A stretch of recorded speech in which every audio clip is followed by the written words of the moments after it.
Tonight, I can report to the American people and to the world that the United States has conducted an operation that killed Osama bin Laden, the leader of Al-Queda, and a terrorist who's responsible for the murder of thousands of innocent men, women, and children.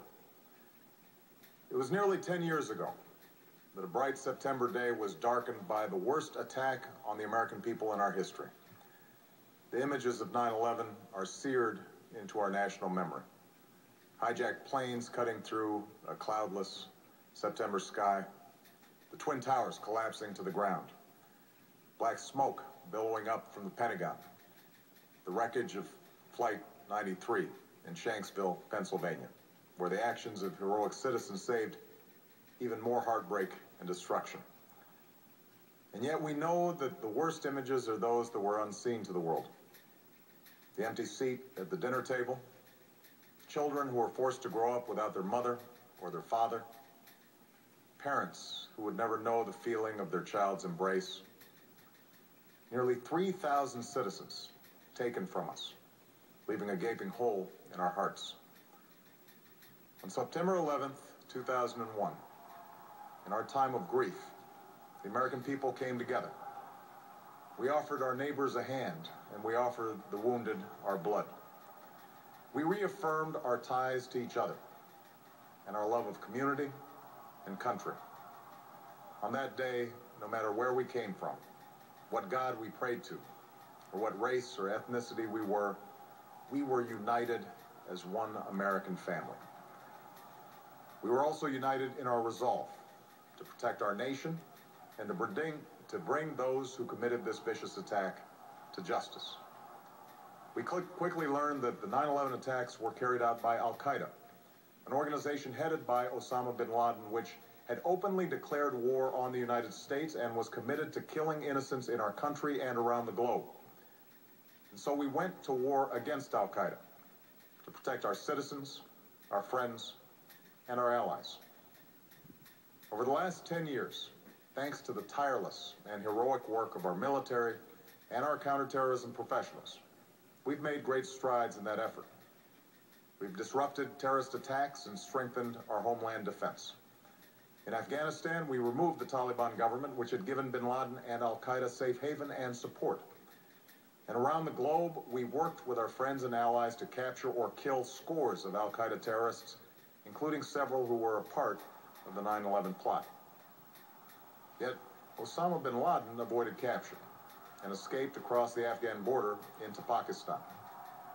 Meanwhile, Al-Queda continued to operate from along that border and operate through its affiliates across the world. And so shortly after taking office, I directed Leon Panetta, the director of the CIA, to make the killing or capture of bin Laden the top priority of our war against Al-Queda, even as we continued our broader efforts to disrupt, dismantle, and defeat his network. Then, last August, after years of painstaking work by our intelligence community, I was briefed on a possible lead to bin Laden. It was far from certain, and it took many months to run this thread to ground. I met repeatedly with my national security team as we developed more information about the possibility that we had located bin Laden hiding within a compound deep inside Pakistan. And finally, last week, I determined that we had enough intelligence to take action and authorized an operation to get Osama bin Laden and bring him to justice. Today, at my direction, the United States launched a targeted operation against that compound in Abbottabad, Pakistan. A small team of Americans carried out the operation with extraordinary courage and capability. No Americans were harmed. They took care to avoid civilian casualties. After a firefight, they killed Osama bin Laden and took custody of his body.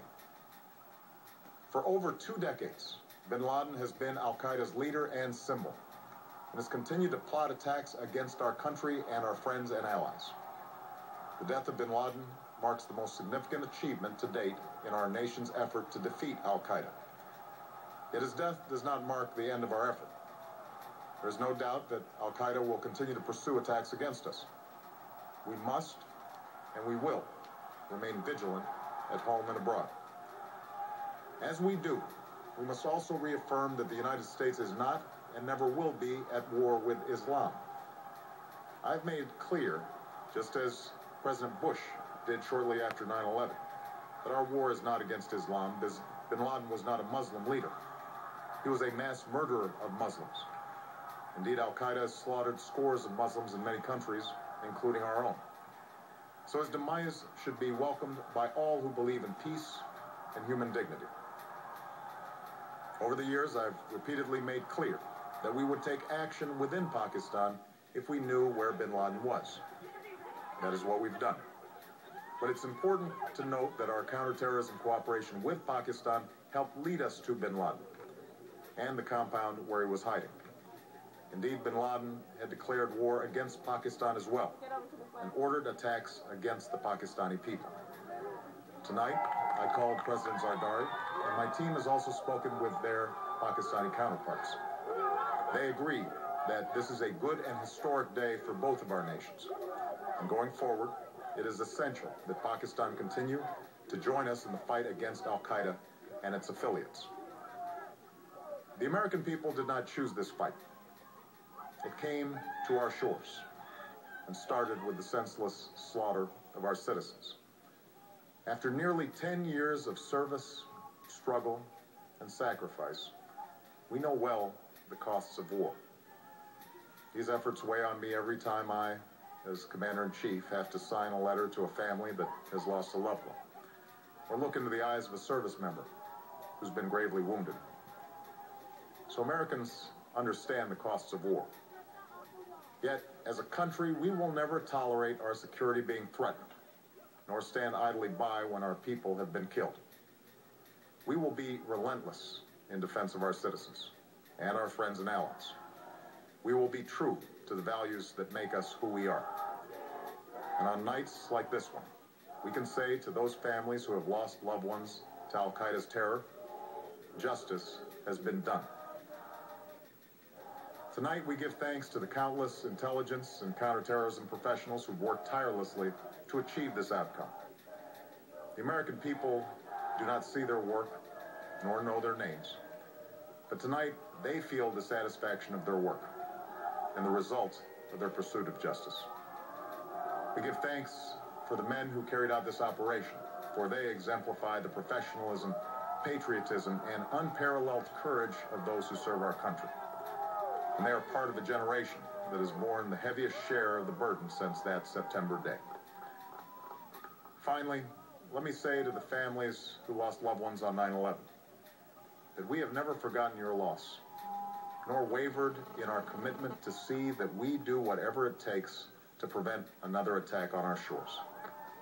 And tonight, let us think back to the sense of unity that prevailed on 9/11. I know that it has at times frayed.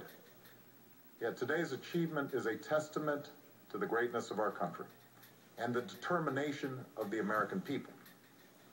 The cause of securing our country is not complete, but tonight we are once again reminded that America can do whatever we set our mind to. That is the story of our history. Whether it's the pursuit of prosperity for our people or the struggle for equality for all our citizens, our commitment to stand up for our values abroad, and our sacrifices to make the world a safer place. Let us remember that we can do these things not just because of wealth or power, but because of who we are. One nation, under God, indivisible, with liberty and justice for all. Thank you. May God bless you, and may God bless the United States of America. The President of the United States, that was a little bit more than an hour ago. He addressed the nation and the world.